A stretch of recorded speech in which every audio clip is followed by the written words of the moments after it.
ظاہر ہے کہ صحابہ اپنے سارے مسئلے تو حضور ہی کے سامنے رکھتے تھے اور حضور باپ کی طرح معاملہ کرتے تھے، عطا فرماتے تھے۔ انہوں نے آ کر کہا کہ میرے ہاں کچھ نہیں ہے، مجھے عطا فرما دیں، کچھ مدد کر دیں۔ اس دن حضور علیہ الصلاۃ والسلام نے بجائے ان کو کچھ دینے کے سکھانے کے لیے فرمایا کہ یہ بتاؤ کہ تمہارے گھر میں کچھ ہے؟ انہوں نے کہا کچھ بھی نہیں۔ فرمایا کوئی سامان تو ہوگا۔ تو اس بندہ خدا نے بتایا کہ میرے گھر میں دو چیزیں ہیں۔ نمبر ایک، حلس نبسط بعضہ ونلبس بعضہ، ایک کمبل ہے بڑا سا، آدھا حصہ اس کا رات کو بچھا لیتے ہیں اور آدھا اوڑھ لیتے ہیں، یہ میاں بیوی دونوں اس طرح لیٹتے ہیں۔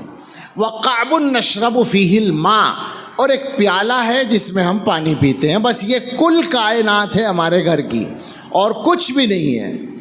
حضور علیہ الصلاۃ والسلام نے فرمایا دونوں چیزیں لے کر آؤ۔ لے آئے۔